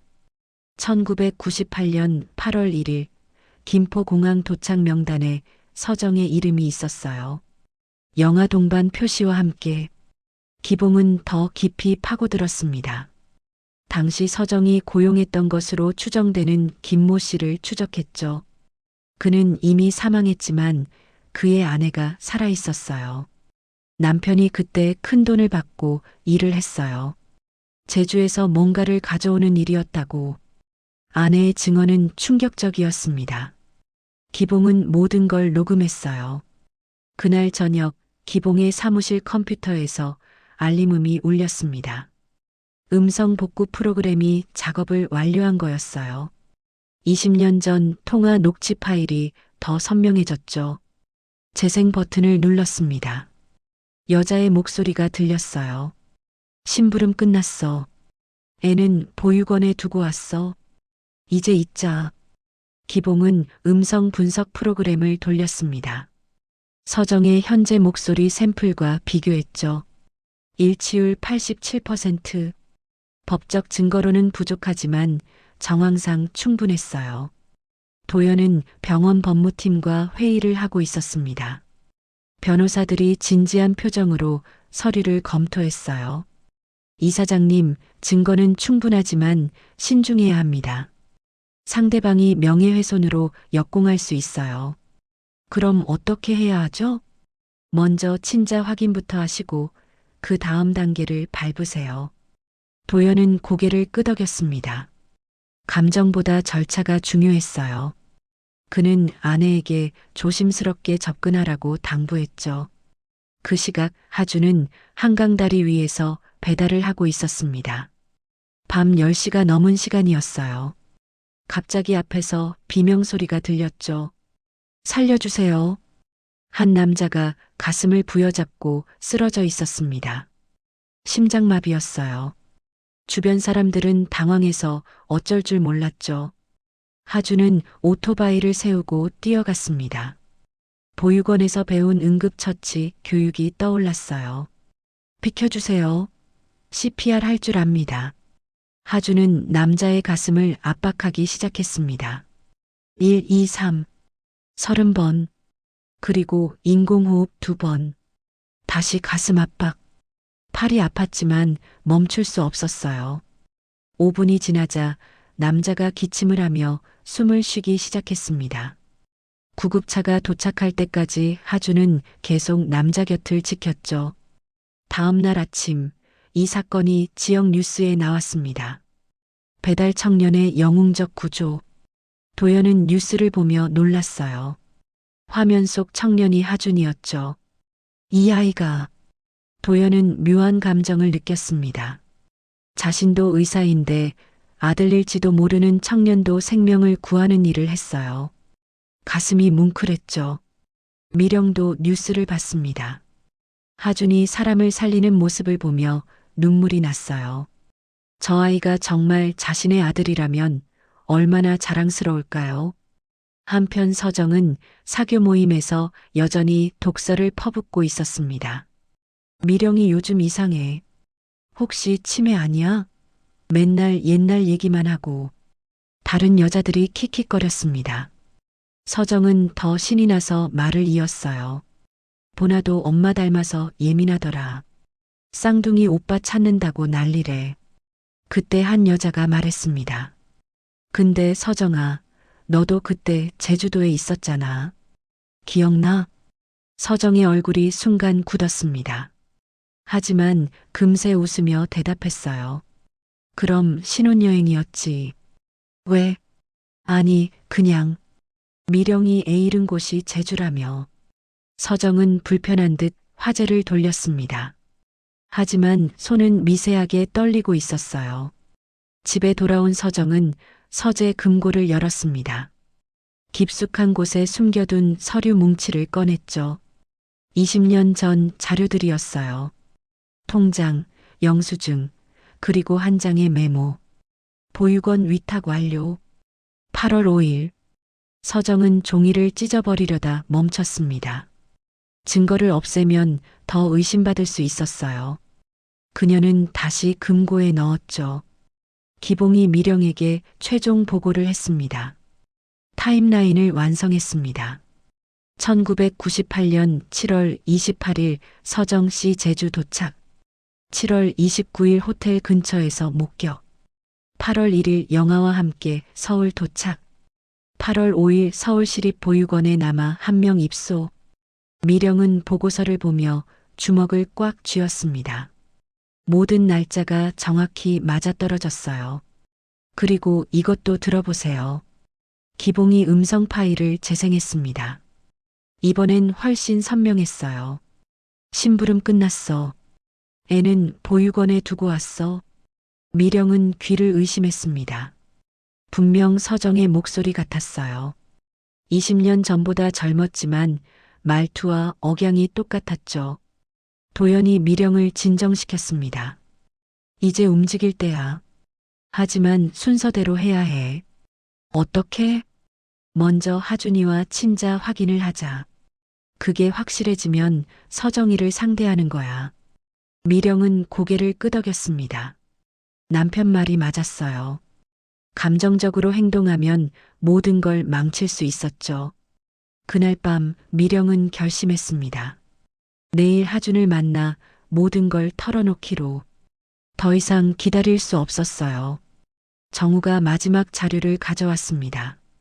하준의 보육원 시절 사진이었죠. 2살 때 찍은 사진에서 목 뒤 몽고 반점이 선명하게 보였어요. 이 정도면 충분합니다. 위치, 크기, 모양 모두 일치해요. 미령은 사진을 보며 확신했습니다. 하준이 자신의 아들이 맞았어요.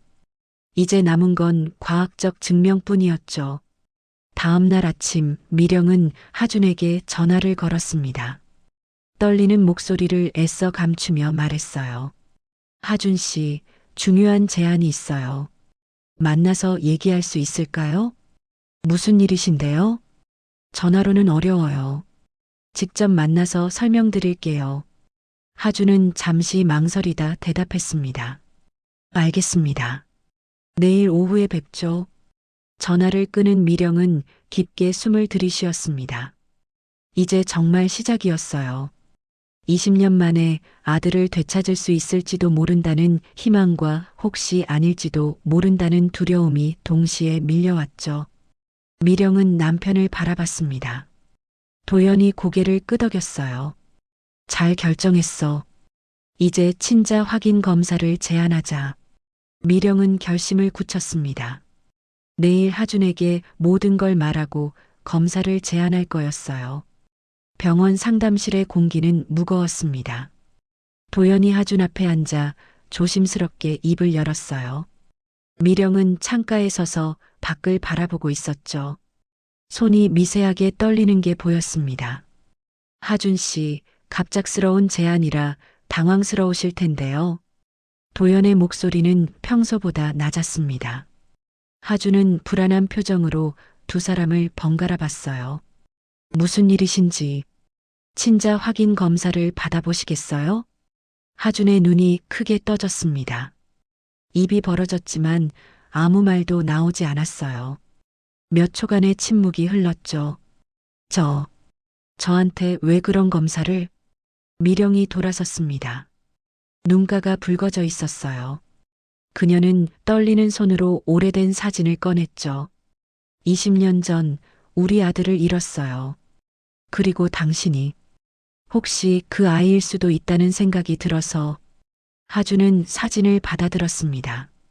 쌍둥이 아기가 웃고 있는 돌잔치 사진이었어요. 그의 손도 떨리기 시작했죠. 하지만 저는 보육원에서 알아요. 그래서 확인이 필요한 거예요. 도연이 서류를 내밀었습니다. 법적 동의서였어요.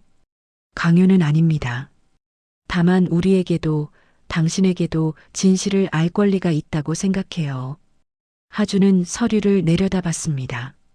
글자가 흐릿하게 보였어요. 머릿속이 하얗게 변했죠.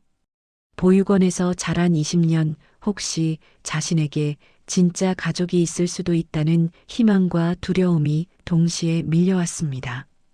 생각할 시간을 주세요. 하준이 간신히 말했습니다. 도연이 고개를 끄덕였어요. 물론이죠. 내일까지 답을 주시면 됩니다. 하준은 비틀거리며 상담실을 나갔습니다. 복도를 걷는 내내 다리가 후들거렸어요.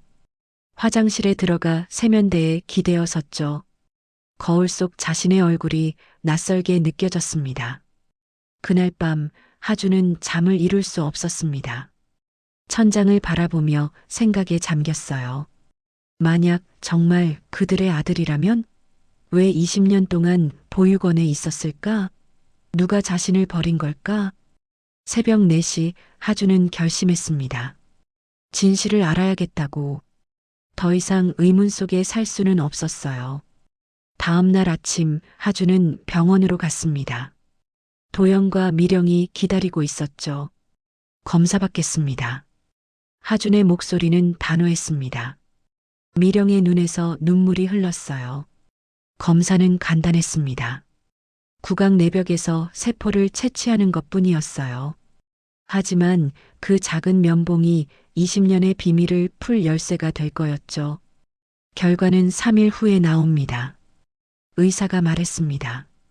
3일. 그 시간이 영원처럼 느껴졌어요. 이틀째 되는 날 미령의 집에 불청객이 찾아왔습니다. 서정이었어요. 그녀의 얼굴은 창백했고 눈은 충혈되어 있었죠. 미령아, 우리 얘기 좀 하자. 서정의 목소리가 떨렸습니다. 미령은 차갑게 그녀를 바라봤어요. 할 얘기 없어. 있어. 내가 지금 뭘 하는지 알아? 서정이 소리쳤습니다. 미령은 침착하게 대답했어요. 진실을 찾는 중이야. 진실? 20년이나 지난 일을 왜 들춰내? 서정의 목소리가 날카로워졌습니다. 그녀는 미령의 팔을 잡았어요. 이제 와서 뭘 바꾸려고 해? 다 묻어. 모두를 위해서. 미령은 서정의 손을 뿌리쳤습니다. 눈빛이 차가웠어요. 모두를 위해서? 누구를 위해서? 너 자신을 위해서겠지. 서정의 얼굴이 일그러졌습니다. 그녀는 뒷걸음질 쳤어요. 너 얼마나 알고 있는 거야? 충분히 알고 있어. 그리고 곧 모든 게 밝혀질 거야. 서정은 현관문을 열고 나가며 마지막으로 말했습니다. 후회할 거야. 진실이 항상 행복을 가져다 주는 건 아니거든. 문이 쾅 닫혔습니다. 미령은 그 자리에 서서 주먹을 꽉 쥐었어요. 서정의 협박 같은 말이 오히려 확신을 더해줬죠. 드디어 결과가 나오는 날이 왔습니다. 병원 상담실에 도연, 미령, 하준이 모였어요. 의사가 봉투를 들고 들어왔죠. 모두의 시선이 그 봉투에 고정됐습니다. 검사 결과를 말씀드리겠습니다. 의사가 봉투를 열었습니다. 종이를 꺼내 펼쳤어요. 잠시 침묵이 흘렀죠. DNA 일치율 99.9%입니다. 친자 관계가 확인됐습니다. 순간 시간이 멈춘 것 같았습니다. 미령이 의자에서 일어났다가 다시 주저앉았어요. 도연은 서류를 받아들고 멍하니 바라봤죠. 손이 떨려서 글자가 제대로 보이지 않았습니다. 하주는 얼어붙은 듯 움직이지 못했습니다. 입술이 파르르 떨렸어요. 눈앞이 흐려지기 시작했죠. 정말, 제가 말을 끝맺지 못했습니다. 미령이 천천히 하준에게 다가갔어요. 떨리는 손을 들어 하준의 얼굴을 만졌죠. 우리 아들. 그녀의 목소리는 간신히 들릴 정도로 작았습니다. 하준의 고개가 숙여졌어요. 그때 미령의 시선이 하준의 목 뒤로 향했죠. 옅어졌지만 여전히 남아있는 몽고 반점이 보였습니다. 미령의 손이 조심스럽게 그곳을 어루만졌습니다. 20년 전 아기였을 때 만졌던 그 자리였어요. 눈물이 쏟아졌죠. 아들아. 처음으로 하준을 아들이라고 불렀습니다. 그 한마디에 20년의 그리움이 모두 담겨 있었어요. 도연도 일어나 하준 앞에 섰습니다. 그의 눈도 붉어져 있었죠. 하준아. 아니, 준호야. 하준의 눈에서도 눈물이 흘렀습니다. 20살 청년이 어린아이처럼 흐느꼈어요. 20년 동안 그토록 원했던 순간이었죠. 진짜 가족을 만나는 순간. 왜 이제야? 하준이 울먹이며 물었습니다. 미령이 하준을 꼭 안았어요. 미안해. 정말 미안해. 우리가 널 잃어버렸어. 하지만 이제 찾았어. 도연도 두 사람을 안았습니다. 세 사람은 그렇게 한참을 울었어요. 20년의 시간을 뛰어넘어 다시 만난 가족이었죠. 의사는 조용히 상담실을 나갔습니다. 이런 순간을 방해하고 싶지 않았어요. 한참 후 미령이 하준의 얼굴을 두 손으로 감쌌습니다. 눈물로 얼룩진 얼굴이었지만 미소를 지었어요. 이제 집에 가자. 내 방이 있어. 20년 동안 그대로 둔 방이. 하준은 믿기지 않는다는 표정이었습니다. 꿈인지 현실인지 구분이 안 됐어요. 제 방이요? 그래, 내 방. 쌍둥이 동생 보나도 기다리고 있어. 하준의 눈이 다시 커졌습니다. 동생이 있다는 사실도 처음 알았어요. 쌍둥이 동생? 도연이 설명했습니다. 너희는 쌍둥이였어. 보나는 여동생이야. 너를 찾기 위해 20년을 기다렸지. 하준은 다시 눈물이 났습니다. 혼자가 아니었어요. 가족이 있었고 그들도 자신을 찾고 있었던 거였죠. 미령이 휴대폰을 꺼냈습니다. 어딘가로 전화를 걸었어요. 여보세요? 세란 원장님? 저 장미령입니다. 하준이 놀라 미령을 받습니다. 보육원 원장님께 전화하는 거였어요. 그 아이. 아니, 우리 아들 데리고 가도 될까요? 미령의 목소리가 떨렸습니다. 전화 너머로 세란 원장의 따뜻한 목소리가 들렸어요. 보육원 원장 세란의 사무실은 따뜻했습니다. 하준은 소파에 앉아 머리를 감싸고 있었어요. DNA 검사 결과를 알게 된 지 이틀이 지났지만 아직도 믿기지 않았죠. 하준아, 괜찮니? 세란의 목소리는 부드러웠습니다. 58세의 원장은 하준을 갓난아기 때부터 키웠어요. 그녀에게 하준은 친아들과 다름없었죠. 원장님, 저 정말 버려진 거였어요? 하준의 목소리가 떨렸습니다. 보육원에서 자란 20년 동안 늘 품고 있던 질문이었어요. 세라는 하준 옆에 앉았습니다. 아니야. 넌 버려진 게 아니라 놓여진 거야. 무슨 차이가 있어요? 결국 혼자였잖아요. 하준의 눈에서 눈물이 흘렀습니다. 분노와 슬픔이 뒤섞여 있었어요. 세란이 하준의 손을 잡았죠. 누군가의 아기로 내가 여기 왔지만 그건 내 잘못이 아니야. 그리고 이제 진짜 가족을 찾았잖아. 그때 문이 열렸습니다. 미령과 도연이 들어왔어요. 두 사람의 얼굴은 초췌했죠. 밤새 울었는지 눈이 부어 있었습니다. 미령이 하준 앞에 무릎을 꿇었습니다. 도연도 따라 무릎을 꿇었어요. 하준이 놀라 일어나려 했지만 미령이 막았죠. 하준아, 아니 준호야.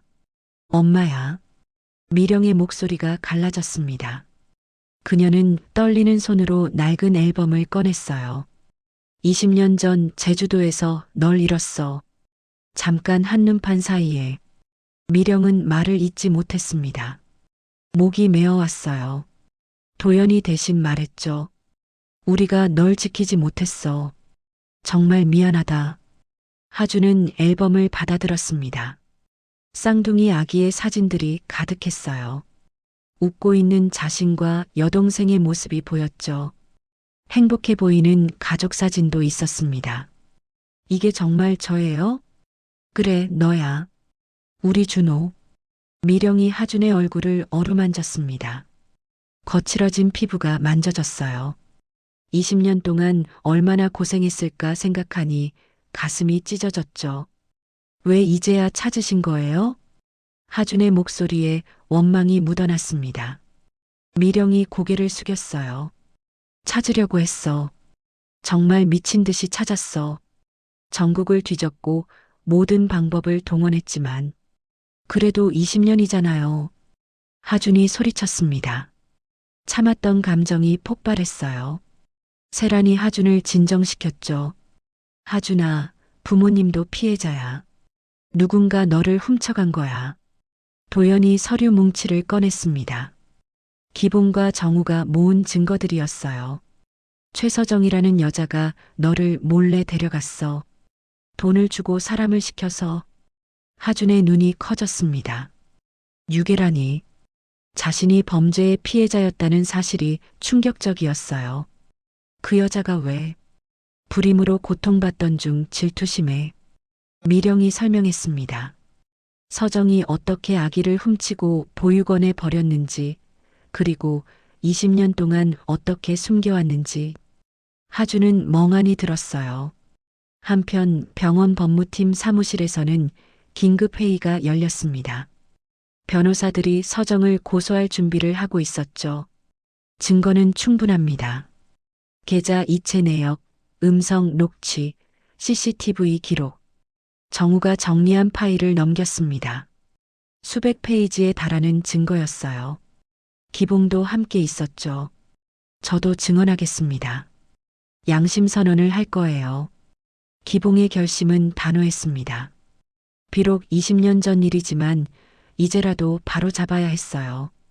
다시 보육원으로 돌아가 하준은 조금씩 진정되고 있었습니다. 미령이 조심스럽게 물었어요. 보나를 만나볼래? 내 쌍둥이 동생이야. 하준이 고개를 들었습니다. 동생?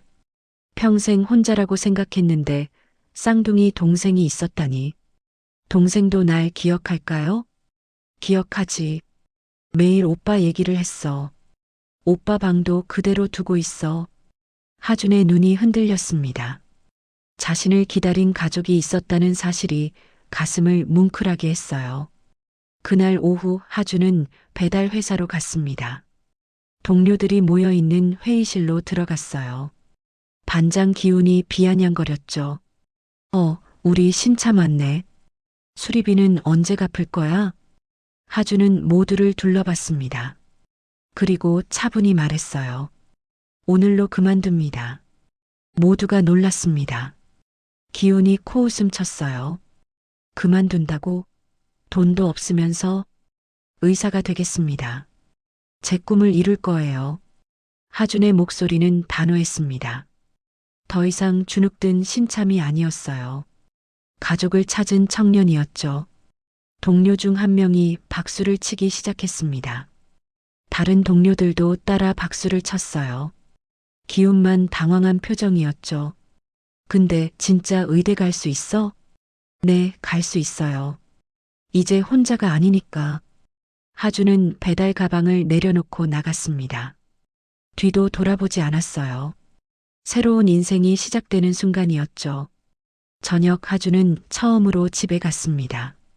진짜 자신의 집, 대문 앞에서 망설였어요. 초인종을 누르자 발소리가 들렸죠. 문이 열리고 20살 여자가 나타났습니다. 보나였어요. 남매는 서로를 바라봤죠. 닮은 듯 다른 얼굴이었습니다. 오빠, 보나의 목소리가 떨렸습니다.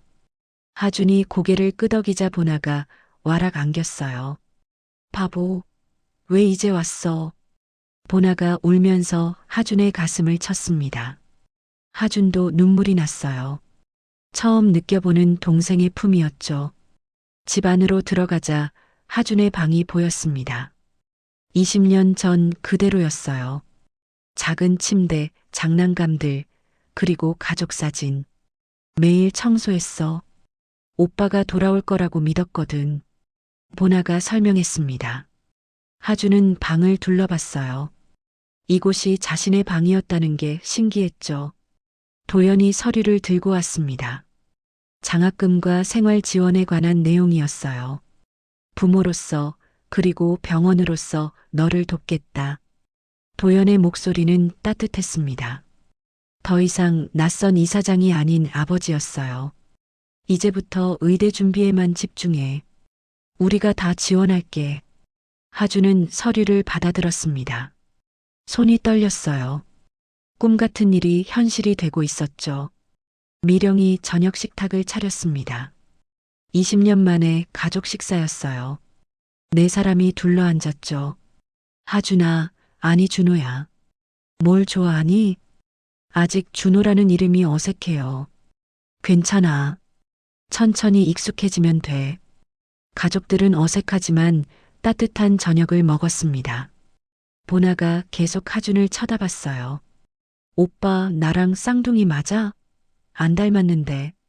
모두가 웃었습니다. 긴장이 조금씩 풀렸어요. 하준도 미소를 지었죠. 그날 밤 하준은 자신의 방에 누웠습니다. 천장을 바라보며 생각했어요. 아침엔 보육원에서 일어났는데 저녁엔 가족의 품에 있다니. 문득 원장님 말씀이 떠올랐습니다. 버려진 게 아니라 놓여진 거라고. 이제야 그 의미를 알 것 같았어요. 도연이 문을 노크했습니다. 준호야, 자니? 아니요, 아직 안 잤어요. 도연이 들어와 침대 끝에 앉았습니다. 손에는 서류가 들려 있었어요. 내일부터 시작이야. 검정고시 준비, 그리고 의대 편입. 쉽지 않을 거야. 알아요. 하지만 할 수 있어요. 하준의 눈빛은 확고했습니다. 도연이 아들의 어깨를 두드렸어요. 그래, 넌 할 수 있어. 우리 아들이니까. 도연이 나가자 하준은 다시 누웠습니다. 내일부터 새로운 시작이었어요. 의사가 되는 꿈을 향한 첫걸음. 창밖으로 눈이 내리기 시작했습니다. 1년 전 그 폭설의 날처럼. 하지만 이제는 다르죠. 혼자가 아니었으니까요. 경찰서 조사실의 형광등이 차갑게 빛났습니다. 서정은 의자에 앉아 손톱을 물어뜯고 있었어요. 변호사가 옆에 있었지만 불안한 표정을 감출 수 없었죠. 최서정 씨, 1998년 7월 28일 어디에 계셨습니까? 형사의 질문이 날카로웠습니다. 서정의 얼굴이 창백해졌어요. 기억이 잘 안 나요. 오래전 일이라. 제주도 호텔 숙박 기록이 있습니다. 영하 동반으로 체크인하셨네요. 서정의 입술이 떨렸습니다. 변호사가 끼어들었어요. 의뢰인은 묵비권을 행사하겠습니다. 하지만 증거는 이미 충분했습니다. 계좌 이체 내역, 음성 녹취, CCTV 영상까지. 서정은 궁지에 몰렸어요. 그때 문이 열리고 기봉이 들어왔습니다. 그의 손에는 서류 뭉치가 들려 있었죠. 양심 선언을 하러 왔습니다. 20년 전 제가 운영하는 심부름 센터에 의뢰가 들어왔었죠. 기봉의 증언은 결정적이었습니다. 서정이 돈을 주고 아기를 훔치도록 사주했다는 내용이었어요. 서정의 변호사도 할 말을 잃었죠. 한편 언론사들은 이 사건을 대서특필했습니다. 20년 만에 밝혀진 실종 사건, 질투가 낳은 비극 같은 제목들이 신문 일면을 장식했어요. 서정은 사교 모임 친구들에게 도움을 청했습니다. 로펌 대표인 친구도 있었죠. 하지만 모두가 등을 돌렸어요. 증거가 너무 확실했기 때문이었습니다. 서정아, 이건 내가 도와줄 수 없어. 증거가 너무 명백해. 로펌 대표인 친구마저 거절했습니다. 서정은 완전히 고립됐어요. 2019년 봄 하주는 독서실에 앉아 있었습니다. 검정고시 문제집이 책상 위에 쌓여 있었죠. 옆에는 아버지 도연이 함께 있었어요. 이 문제는 이렇게 푸는 거야. 공식을 먼저 외우고 도연은 직접 하준의 공부를 도왔습니다. 바쁜 병원 일정 속에서도 시간을 내어 아들과 함께 했어요. 아버지, 제가 정말 할 수 있을까요? 당연하지. 넌 우리 아들이잖아. 도연의 격려에 하준은 힘을 얻었습니다. 매일 12시간씩 공부했어요. 기초부터 차근차근 다시 시작했죠. 미령도 하준을 위해 최선을 다했습니다. 영양가 있는 도시락을 만들어주고 공부하다 지칠 때마다 격려했어요. 준호야, 무리하지 마. 건강이 제일 중요해. 엄마, 전 괜찮아요. 잃어버린 시간을 되찾아야 해요. 하준의 의지는 단단했습니다. 20년 동안 꿈꿔온 의사가 되기 위해 모든 걸 쏟아부었어요. 여동생 보나도 큰 힘이 됐습니다. 어느 날 저녁 보나가 하준의 방으로 왔어요. 오빠, 이거 봐. 보나가 보여준 건 낡은 일기장이었습니다. 어린 시절부터 써온 일기였죠. 여기 다 오빠 얘기야. 매일 오빠 생각하면서 썼어.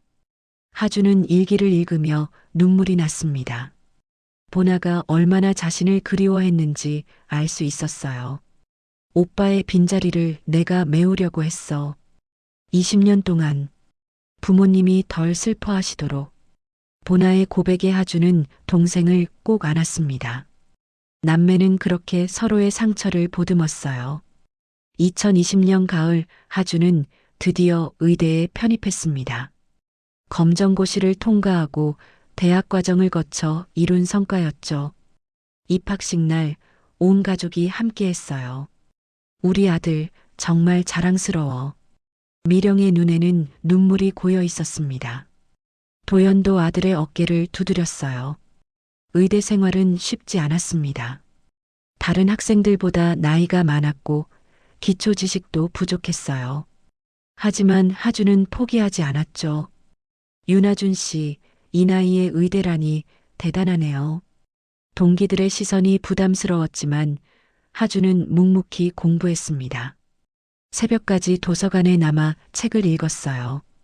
그 사이 서정의 재판이 진행됐습니다. 법정은 매번 사람들로 가득했어요. 언론의 관심도 뜨거웠죠. 피고인은 질투심에 눈이 멀어 아기를 훔쳤습니다. 그리고 20년 동안 죄책감 없이 살았습니다. 검사의 논고가 이어졌습니다. 서정은 고개를 숙인 채 아무 말도 하지 못했어요. 미령과 도연은 법정에 증인으로 출석했습니다. 하지만 분노보다는 냉정함을 유지했어요. 저희는 서정 씨의 딸에게 어떤 애도 가하지 않을 겁니다. 아이는 죄가 없으니까요. 미령의 말에 방청객들이 숙연해졌습니다. 피해자임에도 가해자 가족을 배려하는 모습이 감동적이었어요. 기봉의 양심 선언은 판세를 완전히 뒤집었습니다. 그는 법정에서 모든 걸 털어놓았어요. 제가 비겁했습니다. 돈에 눈이 멀어 범죄에 가담했죠. 이제라도 진실을 밝히고 싶습니다. 서정은 결국 유죄 판결을 받았습니다. 징역 5년. 20년의 고통에 비하면 가벼운 처벌이었지만 법의 한계였어요. 2022년 하준은 본과에 진입했습니다. 흰 가운을 처음 입던 날 거울을 보며 생각했어요. 배달 유니폼에서 의사 가운으로 긴 여정이었죠. 하준아, 이제 진짜 시작이야. 도연이 아들에게 청진기를 선물했습니다. 자신이 처음 의사가 됐을 때 받은 것이었어요. 이걸로 많은 생명을 구하길 바란다. 하준은 청진기를 목에 걸었습니다. 무게감이 느껴졌어요. 책임감의 무게였죠. 보나는 이제 대학을 졸업하고 취직했습니다. 법무법인에서 일하게 됐어요. 오빠처럼 나도 사람들을 돕고 싶어. 다른 방식으로. 남매는 각자의 방식으로 세상에 기여하기로 했습니다. 서로를 응원하며 앞으로 나아갔어요. 어느 날 하준은 보육원을 찾아갔습니다. 세란 원장이 따뜻하게 맞아줬어요. 하준아, 의사가 됐구나. 정말 기쁘다. 원장님 덕분이에요. 포기하지 말라고 늘 말씀하셨잖아요. 세라는 하준을 보며 뿌듯해했습니다. 버려진 아이가 아니라 놓여진 아이였다는 자신의 말이 맞았어요. 2023년 초 병원 게시판에 공고가 붙었습니다. 인턴 선발 예정자 명단이었어요. 수많은 이름들 사이에 하준의 이름이 있었죠. 윤하준.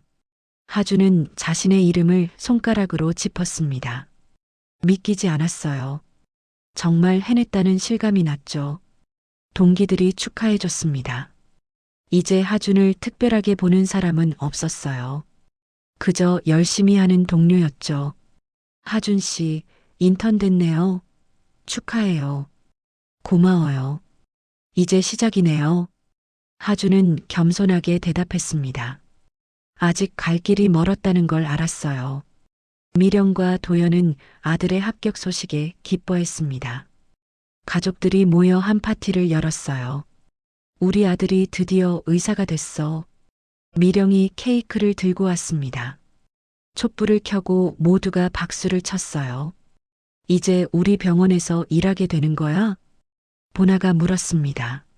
하준이 고개를 끄덕였어요. 네, 아버지 병원에서 인턴을 시작해요. 도연은 아들을 자랑스럽게 바라봤습니다. 잃어버렸던 아들이 이제 같은 병원에서 의사로 일하게 된 거였어요. 그날 밤 하준은 일기를 썼습니다. 오늘 인턴에 합격했다. 5년의 여정이 끝나고 새로운 시작이다.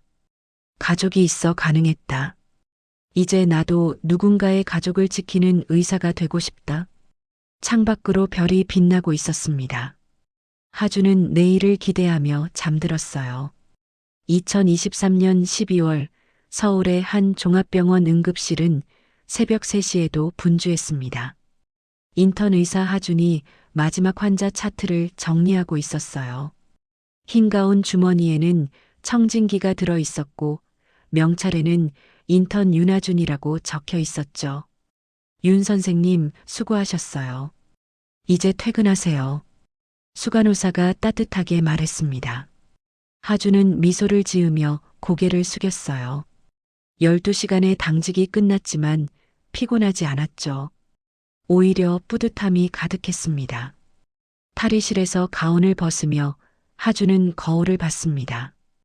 5년 전 배달 아르바이트를 하던 20살 청년은 이제 25살의 의사가 되어 있었어요. 얼굴은 여전히 젊었지만 눈빛은 깊어졌죠. 가방을 챙기다가 구석에 놓인 낡은 배달 가방이 눈에 들어왔습니다. 일부러 버리지 않고 간직하고 있었어요. 시작을 잊지 않기 위해서였죠. 그 가방에 청진기를 조심스럽게 넣었습니다.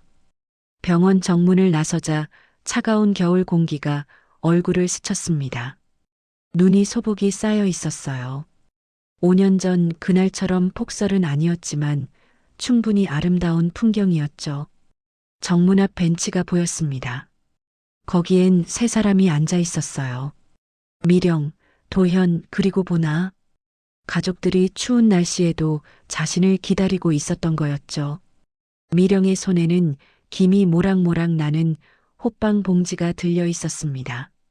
도연은 두꺼운 목도리를 들고 있었고 보나는 따뜻한 커피를 준비했어요. 하준의 눈가가 촉촉해졌습니다. 늦었죠? 하준이 미안한 듯 물었습니다. 미령이 고개를 저으며 일어섰어요. 아니야. 우리 아들 기다리는 건 즐거워. 미령의 목소리에는 5년 전과 같은 따뜻함이 있었습니다. 더 이상 잃어버린 아들을 찾는 슬픈 어머니가 아니었어요. 이제는 아들을 자랑스러워하는 행복한 엄마였죠. 보나가 하준에게 뛰어왔습니다. 25살이 된 보나는 이제 어엿한 변호사였어요. 우리 오빠, 오늘도 사람 살렸어? 보나의 물음에 하준이 쑥스럽게 웃었습니다. 응급실이니까 당연하지. 그래도 대단해. 우리 오빠가 의사라니. 보나가 하준의 팔을 꼈습니다. 5년 동안 쌓아온 남매의 정이 느껴졌어요. 처음엔 어색했던 관계가 이제는 누구보다 돈독해졌죠. 도연이 다가와 아들의 어깨를 두드렸습니다. 첫 당직 끝났구나. 힘들지 않았어? 괜찮아요, 아버지. 오히려 배울 게 많아서 좋았어요. 도연의 얼굴에 자부심이 가득했습니다. 아들이 자신과 같은 길을 걷는다는 게 감격스러웠어요. 20년을 잃어버렸지만 이제는 함께할 시간이 더 많았죠. 집에 가서 따뜻한 거 먹자. 엄마가 된장찌개 끓여놨어. 미령이 말했습니다. 하준은 고개를 끄덕였어요. 하지만 발걸음을 떼기 전에 뒤를 한번 돌아봤죠. 병원 건물이 새벽의 어둠 속에서도 환하게 빛나고 있었습니다. 저기서 처음 만났죠. 하준이 중얼거렸습니다. 미령도 같은 곳을 바라봤어요. 그래, 운명이었어. 그날 사고가 없었다면 우린 영영 못 만났을 거예요. 하준의 말에 모두가 잠시 침묵했습니다. 폭설과 사고, 그리고 몽고 반점. 우연처럼 보였던 모든 게 사실은 필연이었죠. 네 사람은 천천히 주차장으로 걸어갔습니다. 발자국이 눈 위에 나란히 찍혔어요. 20년 전에는 불가능했던 광경이었죠. 차 안은 따뜻했습니다. 히터가 켜져 있었고 라디오에서는 잔잔한 음악이 흘렀어요. 하준은 뒷좌석에 앉아 창밖을 봤습니다. 거리는 고요했고 가로등 불빛이 눈 위에 반짝였죠. 하준아, 내일 쉬는 날이지? 도연이 백미러로 아들을 보며 물었습니다. 하준이 고개를 끄덕였어요. 네, 이틀 쉬어요. 그럼 내일 가족 나들이 가자. 제주도는 어때? 미령의 제안에 모두가 놀랐습니다. 제주도. 모든 게 시작된 곳이자 가장 아픈 기억이 있는 곳이었어요. 괜찮겠어, 엄마? 보나가 걱정스럽게 물었습니다. 미령이 미소를 지었어요. 이제는 괜찮아. 새로운 추억을 만들어야지. 하준도 동의했습니다. 과거의 상처를 안고 살 수는 없었어요. 이제는 앞으로 나아갈 때였죠. 집에 도착하자 따뜻한 된장찌개 냄새가 났습니다. 식탁에는 하준이 좋아하는 반찬들이 가득했어요. 미령은 5년 동안 아들의 입맛을 완벽하게 파악했죠. 많이 먹어. 당직하느라 제대로 못 먹었을 거야. 감사합니다, 엄마. 엄마라는 호칭이 이제는 자연스러웠습니다. 처음엔 어색해서 부르지 못했던 그 단어가 이제는 가장 편한 말이 됐어요. 식사를 하며 가족들은 일상적인 대화를 나눴습니다. 보나의 재판 이야기, 도연의 수술 일정, 미령의 봉사활동. 평범하지만 소중한 시간이었죠. 참 하준아. 내 방에 뭔가 놓아뒀어. 미령이 말했습니다. 하준이 궁금한 표정으로 자신의 방으로 갔어요. 책상 위에 액자 하나가 놓여 있었죠. 액자 속에는 네 사람의 가족 사진이 있었습니다. 병원 앞에서 찍은 사진이었어요. 모두가 환하게 웃고 있었죠. 액자 옆에는 작은 명패가 있었습니다. 되찾은 겨울. 하준은 액자를 들어 가슴에 안았습니다. 눈물이 흘렀어요. 행복한 눈물이었죠. 창밖으로 다시 눈이 내리기 시작했습니다. 하주는 창가에 서서 하늘을 올려다봤어요. 눈송이가 천천히 떨어지고 있었죠. 문득 보육원 원장 세란의 말이 떠올랐습니다. 버려진 게 아니라 놓여진 거라고. 이제야 그 의미를 완전히 이해할 수 있었어요. 자신은 잠시 길을 잃었을 뿐 결국 가족의 품으로 돌아온 거였죠. 미령이 방문을 노크했습니다. 하준아, 자니? 아니요, 깨어 있어요. 미령이 들어와 아들 옆에 섰습니다. 함께 창밖을 바라봤어요. 예쁘다, 눈. 네, 정말 예뻐요. 미령의 손이 하준의 목 뒤로 갔습니다. 장갑을 낀 손으로 살짝 만졌어요. 거기엔 여전히 옅은 몽고 반점이 있었죠. 이제는 거의 보이지 않을 정도로 흐릿했지만 이젠 절대 놓치지 않을 거야. 미령이 속삭였습니다. 하준이 엄마의 손을 잡았어요. 저도요. 절대 떠나지 않을게요. 모자는 그렇게 한참을 서 있었습니다. 창밖에 눈은 계속 내렸고 세상은 하얗게 변해가고 있었어요. 거실에서 보나의 웃음소리가 들렸습니다. 도영과 무언가 재미있는 얘기를 하는 모양이었어요. 하준과 미령도 거실로 나갔죠. 네 사람은 소파에 모여 앉았습니다. TV에서는 오래된 가족 영화가 나오고 있었어요. 뻔한 스토리였지만 모두가 집중해서 봤죠. 가족이 함께 한다는 것만으로도 충분했으니까요. 우리도 사진 찍자. 보나가 휴대폰을 꺼냈습니다. 네 사람이 다닥다닥 붙어 앉았어요. 셀카를 찍으려니 팔이 짧았죠. 제가 찍을게요. 하준이 휴대폰을 받아 팔을 쭉 뻗었습니다. 찰칵. 사진이 찍혔어요. 화면 속 네 사람은 모두 행복해 보였죠. 이 순간이 영원하길 바랐습니다. 20년을 잃었지만 앞으로의 시간은 더 소중하게 보낼 수 있을 거였어요. 밤이 깊어가고 있었습니다. 하준은 침대에 누워 천장을 바라봤어요. 내일은 제주도에 갈 거였죠. 아픈 기억의 장소지만 이제는 새로운 시작의 장소가 될 거였습니다. 잠이 들기 전 하준은 생각했습니다. 인생은 참 신기하다고. 배달 아르바이트생에서 의사가 되기까지, 그리고 가족을 되찾기까지 모든 게 기적 같았어요.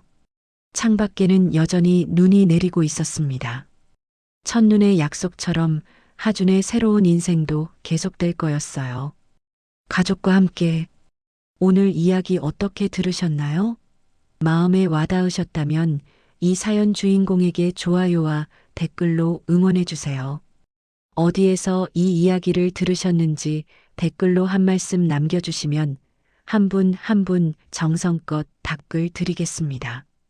늘 건강하시고 편안한 하루 보내세요. 인생사연 행운이었습니다.